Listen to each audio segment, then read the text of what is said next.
Branded Beerla కొరత, ఉత్పత్తిలో మూడో షిఫ్ట్కు అనుమతి ఇవ్వని ఎక్సైజ్ శాఖ, కొత్త బ్రాండ్ల పర్మిషన్ వైపే మొగ్గు, సోమ్కేకే కాదు టాయిట్, మౌంట్ ఎవరెస్ట్, ఎగ్జోటికాకు అనుమతి, డిమాండ్ ఉన్న వాటి సరఫరా అంతంతే. గ్రేటర్ హైదరాబాద్ పరిధిలో 357 వైన్ షాపులు ఉన్నాయట. వీటిలో 2 నెలల నుంచి బ్రాండెడ్ బీర్లు దొరకట్లే, వచ్చినా అది అతి తక్కువగానే వస్తున్నాయట. బ్రాండెడ్ బీర్లు అంటే ఏంది? నల్గొండ జిల్లాలో కింగ్ఫిషర్ బీరుతో పాటు ప్రముఖ బ్రాండ్లకు చెందిన బీర్ల కొరత తీవ్రంగా ఉంది. సో వేసవిలో అందరూ అధికంగా కోరే కేఎఫ్ లైట్, దానికోసం జిల్లాలోని దుకాణదారులు 100 కార్టన్లకు ఇండెంట్ పెడితే బెవరేజెస్ కార్పొరేషన్ ఇచ్చింది 10 కార్టన్లే అట. ఇప్పుడు ఎక్కువ మంది బీర్లు తాగేది ఏం అడుగుతారంటే కేఎఫ్ లైట్ కావాలని అడుగుతారు. కేఎఫ్ లైట్ ఇంకా చాలా రకాలు ఉంటాయి కదా, బడ్వైజరు, కేఎఫ్, ఇట్లాంటి ఇవన్నీ కూడా బ్రాండెడ్ బీర్స్ ఇవన్నీ. సో ఈ బ్రాండెడ్ బీర్స్ యొక్క ఉత్పత్తిని ప్రభుత్వమే కావాలని ఆపేస్తున్నదట. కారణం ఏంటి అంటే కొత్త రకమైన బ్రాండ్లని ఎంటర్ చేయడానికి. అంటే వీళ్ళు తయారు చేస్తున్నావో లేకపోతే రాష్ట్ర ప్రభుత్వం తయారు చేస్తున్నావో కావు, వేరే రాష్ట్రాల్లో ఉన్న డిఫరెంట్ టైప్స్ ఆఫ్ బ్రాండెడ్స్ ఉంటాయి కదా. ఇప్పుడు అది సోమ్ బీర్స్ అని ఏదో అన్నారు కదా, మధ్యప్రదేశ్కి చెందింది. సో అట్లాంటి వాటికి పర్మిషన్స్ ఇస్తున్నదట. ఇప్పుడు ఏం చేస్తారు? ఇప్పుడు దీన్ని ఉత్పత్తిని ఆపాలంటే ఏముంది? నీళ్ళు ఆపితే అయిపోయాయి. ఇప్పుడు ఈ బెవరేజ్ కంపెనీస్కి వాటర్ ఇవ్వడం ఆపేసినా, లేకపోతే వాళ్ళని ఇంకే రకంగా ఇబ్బందికి గురి చేసినా వాళ్ళ ప్రొడక్షన్ ఆగిపోతుంది. ఆటోమేటిక్గా ప్రొడక్షన్ ఆగిపోవడం వల్ల కొత్త ఆ ప్లేస్లో కొత్త వాటిని తీసుకొస్తారు. మరి జనం ఇదే కావాలి, నీ దగ్గర ఇది లేదు కాబట్టి నేను ఇవాళ తాగను అనే పరిస్థితుందా? ఇప్పుడు కేఎఫ్ లైట్ బీర్ లేదు, బడ్వైజర్ లేదు, ఇంకోటి లేదు, నేను బీర్లే తాగను రా బై అని అనుకునే పరిస్థితి ఉన్నదా? స్టాక్ మొత్తం లేకపోయినా లాస్ట్ మూలకు ఏదన్నా ఒక తక్కువ ధరది ఉన్నా కూడా అది ఇచ్చేయనే పరిస్థితి ఉన్నది వాళ్ళ రాష్ట్రంలో. కాబట్టి ఎట్లాగైనా తాగుతారు. గవర్నమెంట్ కూడా అదే ఆలోచన, ఎట్లాగైనా తాగుతారు. తెలంగాణలో దాదాపు మెజారిటీ తాగుతున్నారు. ఏ బీర్ పెట్టినా తాగుతారు. చలో పెట్టండి వేరే బీర్లని. మరి ఈ లాలూచి ఏందన్నది అర్థం కావట్లేదు. ఈ లాలూచి వెనక తెర వెనక క్విడ్ ప్రోకో ఏమైనా ఉన్నదా? ఇంకా లేకపోతే మరి కొత్త బీర్లు ఎందుకు? పాత బ్రాండెడ్ బీర్లని తీసేయాల్సిన, వాటిని నియంత్రించాల్సిన సిచ్యువేషన్ ఎందుకు వచ్చింది? వీళ్ళే చెప్తున్నారు. ఇప్పుడు ఆంధ్రజ్యోతి పేపర్లో వచ్చింది అని అంటే వీళ్ళు కొంత నిన్న మొన్నటి దాకా గట్టిగానే కాంగ్రెస్కి అనుకూలంగానే రాస్తున్నారు. మరి ఇళ్ళనే వస్తున్నాయి ఈ వార్తలు. ఏటా వేసవిలో బీర్లకు భారీ డిమాండ్ ఉంటుంది. సాధారణ రోజుల కంటే దాదాపు రెట్టింపు వినియోగం ఉంటుంది. దానికి అనుగుణంగా ఎక్సైజ్ శాఖ ప్రణాళికలు రూపొందించుకోవాలి. 2 షిఫ్టుల్లో జరుగుతున్న బీరు ఉత్పత్తిని 3 షిఫ్టుల్లో జరిగేలా చూసుకోవాలి. అంటే ఉత్పత్తిని పెంచాలి. ఇందుకోసం బెవరేజెస్లకు అనుమతి ఇవ్వాలి. కానీ ఈ ఏడాది ఎక్సైజ్ శాఖ ఇదేమీ చేయలే. ఫలితంగా రాష్ట్రంలో వేసవిలో ఏ జిల్లాలో చూసినా బ్రాండెడ్ బీర్ల కొరత భారీగా ఉన్నది. మరోవైపు 3 షిఫ్టుల్లో ఉత్పత్తికి బదులుగా కొత్త బ్రాండ్లకు అనుమతి ఇవ్వడం పైన దుమారం రేపుతోంది. ఒక్క సోమ్ డిస్టిలరీకే కాకుండా మరికొన్ని బ్రాండ్లకు కూడా అనుమతి ఇచ్చినట్లు తాజాగా తేలింది. ఇలా ఇచ్చిన బ్రాండ్లలో టాయిట్ కర్ణాటకకు చెందిన కంపెనీ అట, మౌంట్ ఎవరెస్ట్ మధ్యప్రదేశ్కు చెందిన కంపెనీ అట, దీంతో పాటు హైదరాబాద్కు చెందిన ఎగ్జోటికా ఉన్నాయట. 3 నెలల పాటు కృత్రిమ కొరత సృష్టించి దాన్ని సాకుగా చూపించి కొత్త బ్రాండ్లకు గేట్లెత్తారని విపక్షాలు ధ్వజమెత్తుతున్నాయి. అయితే ఉమ్మడి ఆంధ్రప్రదేశ్లో 2012లో వేసవిలో బీర్ల కొరత ఏర్పడగా 12 ఏళ్ల తర్వాత మళ్ళీ ఇలాంటి పరిస్థితి తలెత్తింది. అసలు వేసవి తొలి నుంచే కొరత తీవ్రంగా ఉన్నది. వాస్తవానికి ఈ సమయంలో ఆల్కహాల్ శాతం తక్కువగా ఉండే కింగ్ఫిషర్, ఇతర బ్రాండ్ల లైట్ బీర్లు ఎక్కువగా అమ్ముడవుతాయి. దీనికి తగ్గట్టే మద్యం దుకాణదారులు ఇండెంట్లు పెడతారు. వీటి ఆధారంగా ఎక్సైజ్ శాఖ ఉత్పత్తిదారుల నుంచి సరఫరా చేస్తూ ఉంటుంది. అయితే ఈసారి ఇండెంట్లలో 5వ వంతు కూడా ఇవ్వలే. మరోవైపు వచ్చిన కొద్దిపాటి సరుకును దుకాణదారులు బెల్ట్ షాపులకు తరలిస్తున్నారన్న ఆరోపణలు వస్తున్నాయి. మద్యం దుకాణాల్లో 150 నుంచి 160కి విక్రయించాల్సిన వాటిని బెల్ట్ షాపుల్లో 200కు పైగా ధరను విక్రయిస్తున్నారు. దీన్ని నియంత్రించాల్సిన ఎక్సైజ్ ఉన్నతాధికారులు పట్టనట్టుగా వ్యవహరిస్తున్నారన్న విమర్శలు వెల్లువెత్తుతున్నాయి. ఎక్సైజ్ శాఖ రాష్ట్ర ఖజానాకు ఎక్కువ ఆదాయాన్ని అందిస్తుంది. మిగతా నెలలతో ఒకసారి వార్త చూడాలి కదా, అందరికి చాలా ఇంట్రెస్టింగ్ న్యూస్ ఇది.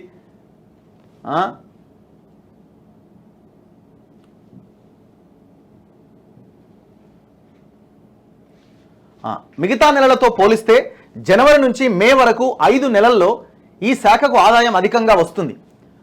ఆఫ్ సీజన్లో రాష్ట్ర వ్యాప్తంగా రోజుకి 1.10 నుంచి 1,20,000 బ్రాండెడ్ బీర్లు అమ్ముడవుతూ ఉంటాయట. వేసవిలో ఇది 2,40,000కి చేరుతుంది, అంటే డబల్ అవుతాయి బీర్లు. కానీ ఈసారి వేసవికి సంబంధించి అధికారుల ప్రణాళిక లేమి స్పష్టమవుతోంది. రాష్ట్రంలో ప్రముఖ బ్రాండ్లకు సంబంధించి 6 ఉత్పత్తి సంస్థలు ఉన్నాయి. 8 గంటలకు ఒక షిఫ్ట్ చొప్పున బీర్ల ఉత్పత్తి జరుగుతుంది. వర్షాకాలం, చలికాలంలో రోజుకి ఒక షిఫ్ట్ చొప్పున, వేసవి ప్రారంభమైతే 2, డిమాండ్ను బట్టి 3వ షిఫ్ట్కి కూడా ప్రభుత్వం అనుమతిస్తూ ఉంటుంది. అంటే బెవరేజెస్ కార్పొరేషన్ అనుమతిస్తుంది.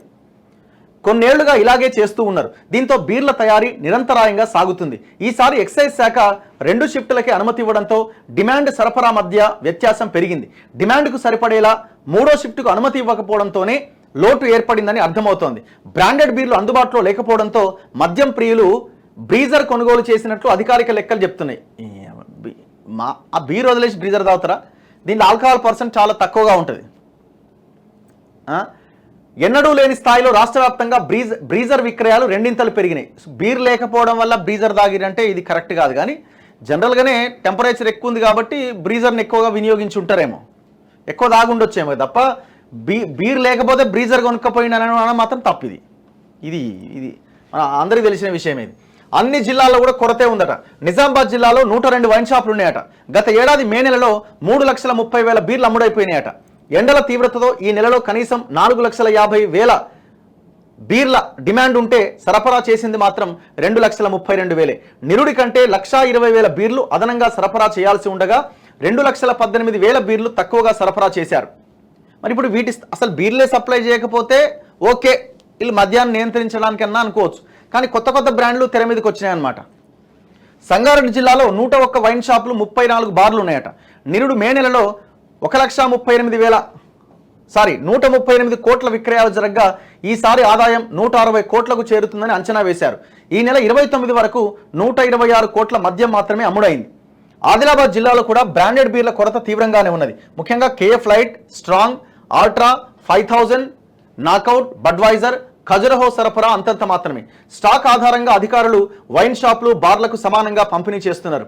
టిన్లు, చిన్న బీర్ల సరఫరా పూర్తిగా ఆగిపోయింది. ప్రముఖ బ్రాండ్లకు డిమాండ్ ఎక్కువగా ఉండడంతో వచ్చిన వాటిని వైన్ షాపుల యజమానులు బెల్ట్ షాపులకు చేరవేస్తున్నారు. యాదాద్రి జిల్లాలో 82 మద్యం దుకాణాలు ఉన్నాయి. కేఎఫ్ లైట్, స్ట్రాంగ్, చిన్న బీర్ల కొరత తీవ్రంగా ఉన్నది. మిగతావి సరఫరా అవుతున్న డిమాండ్ మేరకు రావట్లే. ప్రభుత్వం పంపిణీ చేయడం లేదని యజమానులు ఆరోపిస్తున్నారు. బ్రాందీ, విస్కీ, రమ్, వోడ్కా కొన్ని చోట్ల అందుబాటులో ఉంటే మరికొన్ని చోట్ల లేదు. జనగామ జిల్లాలో బ్రాండెడ్ బీర్ల కొరత ఉన్నది. నెల రోజుల నుంచి Kingfisher light, strong, Budweiser, knockout, 5000లను చాలా తక్కువగా సరఫరా చేస్తున్నారు. లిక్కర్లో ఓసీ బ్రాండ్ కొరత కూడా ఉన్నదట. షాపుల యజమానులు ఆర్డర్ పెట్టినప్పటికీ డిపోల నుంచి సప్లై కావట్లేదట. ఉమ్మడి వరంగల్ జిల్లాలోని లిక్కర్ డిపోకు వస్తున్న బీర్లు దుకాణాల అవసరాలకు సరిపోవట్లేదట. ఇట్లా అన్ని దాంట్లో ఇదే పరిస్థితి కనబడుతుందట. మరి ఇప్పుడు ఈ బ్రాండెడ్ బీర్లు అంటే పాత బ్రాండ్ రకాల బీర్లన్నింటినీ కూడా ఉత్పత్తి తగ్గించి కొత్త రకం వాటిని ఎంకరేజ్ చేసే ప్రయత్నం చేస్తున్నారు. మరి దీని వెనకాల ఉన్న లాలూచి ఏందన్నది గవర్నమెంట్ చెప్పాలా, ఎక్సైజ్ శాఖ చెప్పాలా? నేను మొన్న రాత్రి మాట్లాడిన ఎక్సైజ్ మినిస్టర్ జూపల్లి కృష్ణారావు గారితో. ఆయన ఏమంటున్నారంటే మేము పాలసీ మార్చలేదు. జనరల్గానే నిన్న కూడా ఈ వార్త వచ్చింది. జనరల్గానే గత బీఆర్ఎస్ హయాంలో కూడా బెవరేజెస్ కార్పొరేషను బీర్లు షార్టేజ్ ఉన్నప్పుడు వేరే బ్రాండ్ల వాళ్ళకి లెటర్లు రాయడమో వాళ్ళు అడగడమో చేస్తుంటారు. వాళ్ళకి జనరల్గానే పర్మిషన్స్ ఇస్తారు. అట్లా 8-10 బ్రాండ్లకి బీఆర్ఎస్ హయాంలో కూడా అనుమతి ఇచ్చినారు.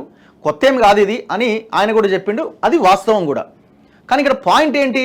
ఉద్దేశపూర్వకంగా ఈ బ్రాండెడ్ బీర్ల ఉత్పత్తిని తగ్గించడం ఏంటి? పాత బ్రాండ్ల ఉత్పత్తిని తగ్గించే ఆలోచన చేయడం అన్న దానిపైనే అనుమానాలు వ్యక్తమవుతున్నాయి.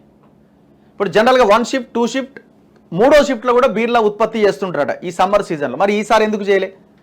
ఎందుకు అనుమతి ఇవ్వలే? ఏం జరుగుతున్నది? ఇది ఎక్సైజ్ మినిస్టర్ జూపల్లి కృష్ణారావు గారు ప్రెస్ ముందుకు వచ్చి చెప్పాలా. ఉత్తగా ప్రెస్ నోట్ రిలీజ్ చేయడం వల్ల ఉపయోగం లేదు.